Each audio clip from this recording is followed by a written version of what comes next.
before satellites mapped the Earth, before skyscrapers pierced the clouds, before engines roared across oceans, there were already giants. For the ancient world, geography was not measured in coordinates. It was measured in awe. Sailors navigated by rumor. Merchants traveled toward legends. And pilgrims crossed deserts not just to trade, but to witness something that defied belief. These were not simply monuments. They were declarations. Declarations that human beings could rival mountains, redirect rivers, sculpt gods, and challenge the horizon itself. In this journey, we are not going to look at ruins. We are going to step backward in time, to see these wonders as they once stood, in their full power, color, and impossible scale. Using modern reconstructions, historical accounts, and archaeological evidence, we will move through deserts, sanctuaries, harbors, and royal cities, not as distant observers, but as if we were there. Walk with me, close your eyes for a moment, and open them in the year 2560 BC. The desert wind moves in slow waves across the Giza plateau, but what rises before you is not the weathered stone structure you recognize from postcards. It is blinding. The Great Pyramid does not look ancient, it looks new, alive. Its casing stones of polished white limestone are so precisely fitted that the seams disappear. Under the Egyptian sun, the surface reflects light with such intensity that you almost have to shield your eyes. This is not a ruin, it is a beacon. At the summit, nearly 150 meters above the ground, a gleaming capstone, possibly gold, possibly electrum, flashes like a second sun.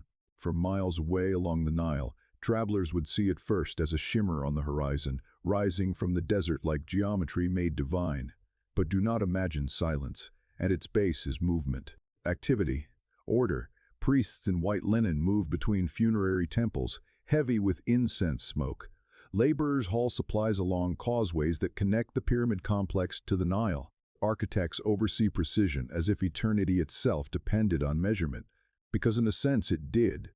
This structure is not simply a tomb. It is a machine built to defeat death. Every corridor, every chamber, every alignment with the stars speaks to a civilization obsessed not with survival, but with permanence.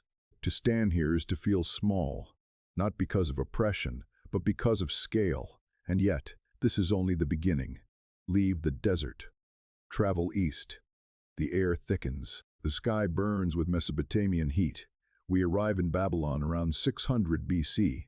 The city walls are deep blue, glazed bricks reflecting sunlight in saturated color. The Ishtar Gate towers above processions of soldiers and traders, decorated with bulls and dragons in shimmering relief. But ahead of you rises something unnatural. Terraces, green, layer upon layer of vegetation cascading upward where there should be only sun-scorched stone. The hanging gardens. This should not exist here, yet they do. Palm trees arch over balconies. Vines drape from elevated walkways. Water spills downward in controlled streams, catching light as it falls. This is not just landscaping. It is defiance. Hidden inside the structure is engineering as bold as any battlefield strategy. Systems of pumps and counterweights draw water from the Euphrates River, lifting it upward through concealed shafts. Slaves turn mechanisms in darkness while above them, orchards bloom. Step inside. Feel the temperature change. Outside, Babylon suffocates in heat. Inside, there is shade, moisture, the scent of figs in wet soil, the sound of cascading water. Legend says the gardens were built for a queen who longed for her mountainous homeland. If that is true, then this is more than architecture. It is nostalgia engineered into reality. But beauty in antiquity was rarely gentle. Cross the sea to Greece. The year is 435 BC. You approach Olympia not as a tourist, but as a pilgrim. War across the Greek world is paused. Athletes gather. Crowds shout in competition.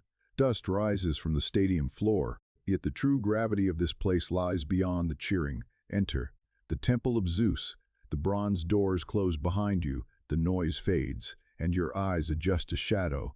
Before you, seated and colossal, is Zeus himself, not stone, not marble, ivory and gold. His skin, carved from polished ivory plates, glows in dim light. His robes, hammered from sheets of gold, shimmer like captured sunlight. Precious stones form eyes that seem impossibly aware. He is over 12 meters tall. If he were to rise, ancient writers claimed, he would tear the roof apart. But notice the subtle genius. At his feet is a shallow pool of dark olive oil. It preserves the ivory for moisture, yes, but it also reflects light upward. The god's face glows from below, casting divine shadows across the temple ceiling. This is stagecraft, theater religion fused with optics. Outside, thousands scream for athletic victory. Inside, silence crushes the air. You are not just witnessing sculpture, you are confronting presence. Leave the sanctuary. Sail east again. Ephesus rises along the coast of Asia Minor, wealthy and vibrant. It is 550 BC, and dominating the skyline is something vast beyond expectation, the Temple of Artemis. Imagine a forest, but of marble. 127 columns, each nearly 18 meters high, arranged in perfect symmetry. Many are carved at their bases with reliefs painted in vivid pigments, reds, blues, golds, colors now lost to time but once alive under Mediterranean sun. This temple is not austere. It is extravagant. Merchants speak in dozens of dialects beneath its shadow. Priests move in ceremonial procession. Travelers seek asylum here, protected by sacred law. This is a religious sanctuary, a financial institution, and a political symbol woven together. It is so magnificent that when an arsonist burns it in pursuit of fame, the act shocks the entire ancient world. Because this was not just a building, it was identity, and identity is never easily replaced. But grief can also create grandeur. Travel south to Halicarnassus. The year is 350 BC. A queen mourns her husband, but instead of building a grave, she builds a legend. The mausoleum rises from a high square base, its architecture blending cultures, Greek colonnades, Lycian foundations, Egyptian-inspired pyramid roof. At the very top, suspended against the sky, stands a marble chariot drawn by 4 horses, carrying the figures of Mausoleum and Artemisia. But look closer, the entire structure is wrapped in sculpture. Lions guard corners, warriors clash in frozen battles, gods descend in carved relief. It is not a tomb decorated with art, it is art assembled into a tomb. Under the sun, white marble blazes so brightly it becomes a landmark for sailors approaching harbor. And from this king's name, a new word enters history. Mausoleum, a monument so iconic it transforms a person into a permanent noun. But not all wonders were built in grief. Some were built in victory. We continue to an island in the Aegean Sea, Rhodes. The year is 280 BC. War has ended, an invading army has retreated, abandoning siege weapons behind. The people of Rhodes melt those weapons down, and from instruments of destruction, they forge a symbol of triumph. The Colossus. Not straddling the harbor as myth once imagined, but standing beside it, elevated on a massive pedestal. 33 meters of bronze, shaped into Helios, the sun god. Imagine arriving by ship at dawn. The rising sun strikes the statue's back. Bronze ignites in orange light. The harbor fills with shadow beneath the giant silhouette. The wind whistles around hollow metal limbs. Bronze expands and contracts under heat, emitting faint creaks like a living thing. This is not merely sculpture. It is a political statement visible for miles. Rhodes is free. Rhodes is powerful. Rhodes stands. And yet, even giants can fall. But before we speak of collapse, one final wonder awaits. Return to Egypt, not to the pyramids this time, to Alexandria. The year is 280 BC. At the edge of the harbor, rising over 100 meters into the sky, stands something unprecedented. The lighthouse. Its base square, its midsection octagonal, its top circular, geometric precision stacked toward heaven. By day, polished mirrors reflect sunlight across the sea. By night, a massive fire burns at its peak, an artificial star guiding ships towards safety. The light is said to be visible 50 kilometers away. Inside, a spiral ramp winds upward, wide enough for animals to carry fuel to the summit. Stand at the harbor breakwater and look up. This is not myth. This is infrastructure elevated to wonder. It protects trade. It protects knowledge. It protects civilization itself. 7 structures, 7 defiant answers to limitation. But time does not negotiate, time waits. And in the second half of this journey, we will return to these same locations, not in glory, but in silence. Time does not roar when it destroys. It whispers. It shifts the earth beneath foundations. It sends tremors through stone. It invites fire. It invites looters. It invites forgetting. And so now, we return, not to the ancient world at its height, but to the present. Stand again on the Giza Plateau. The Great Pyramid is still here. 4,500 years later, it remains. But the blinding white limestone skin is gone, stripped away in the Middle Ages to build Cairo's mosques and walls. The golden capstone no longer catches the sun. What remains is the exposed core, rougher, stepped, weathered, and yet it endures. Modern highways hum in the distance. Airplanes pass overhead. The city of Cairo presses closer each decade. But the pyramid does not bow. It does not lean. It does not apologize for surviving. It is the only one of the 7 that still stands in recognizable form. A reminder that sometimes ambition wins, at least against time. Travel east. Babylon. Today, the site lies quiet in Iraq. Low mud brick walls, partial reconstructions, excavation trenches exposed to the sun. Of the hanging gardens, there is nothing definitive. No roots fossilized in stone. No irrigation shafts intact. No cascading terraces. Perhaps they existed and were lost. Perhaps they were poetic exaggeration. Perhaps they were a dream amplified by travelers. What remains is absence and debate, and that absence is haunting in its own way, because the idea of the garden still blooms in imagination, even if the soil is gone. Return to Olympia. The temple of Zeus no longer shelters a god. Its columns lie fractured across the earth, toppled by earthquakes centuries ago. Grass grows between the drums of marble. The roof vanished long ago. And the statue? Dismantled, transported to Constantinople, destroyed in a fire, gold melted, ivory burned, precious stones scattered. Not a fragment remains. The presence that once filled the dark interior now survives only in descriptions written by men long dead. Stand in the open air where silence has replaced reverence. The sky itself is now the temple roof. Sail again to Ephesus. The temple of Artemis once dominated the skyline with 127 columns. Today, there is one reconstructed column assembled from scattered fragments, rising alone from a marshy field near the modern Turkish town of Selçuk. Birds perch where priests once processed. Water gathers where pilgrims once stood. The forest of marble has been reduced to a solitary memory, and yet that single column carries the weight of everything that was. Move south to Bodrum, ancient Halicarnassus. The mausoleum fell to earthquakes in the Middle Ages, but its stones did not disappear.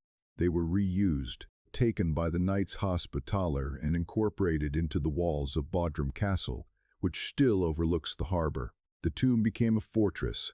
Grief transformed into defense. Its sculptures were scattered across museums. Its foundations lie partially excavated, but its name endures in language. Every mausoleum built today, every monumental tomb, carries a whisper of that original structure. Language, it seems, is sometimes more durable than marble. Return to Rhodes. Mandrake Harbor today is alive with yachts, cafes, tourists, cameras.